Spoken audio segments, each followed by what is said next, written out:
اپنی زندگی کو ان کے احکامات کی روشنی میں اگر گزارنے کا ارادہ کرتے ہوئے آگے بڑھوں گا تو یہ میری معرفت میں اضافہ ہے. اور میں معرفت کے ساتھ یعنی میں امام حسین کو کیا مانتا ہوں؟ میں امام حسین کو جیسا مانتا ہوں ایسے ہی ہے امام حسین.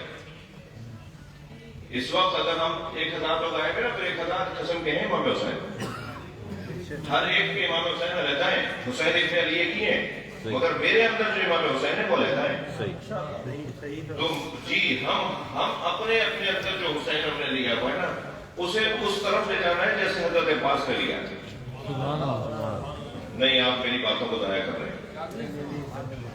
پر محمد آل محمد بلندر صلوات. جہاں بھی آپ کو تھکن ہوگا تو زبردستی کرے نہیں بھائی. نہیں تھکن نہیں. قبلہ ادھر سوال ہے ہمارا. زبردستی نہیں. سوال ہے لکھا ہوا نہیں مائک پہ کرنا چاہتے ہیں سوال.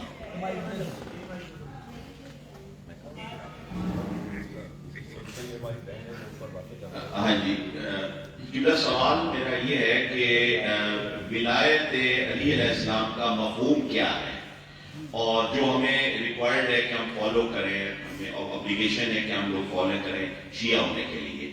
دوسرا اس سے ریلیٹڈ سر یہ ہے کہ مراجعین کی تکلیف فروئی معاملات میں ہم پہ لازم ہے اور ہم لوگ الحمدللہ کرتے بھی ہیں.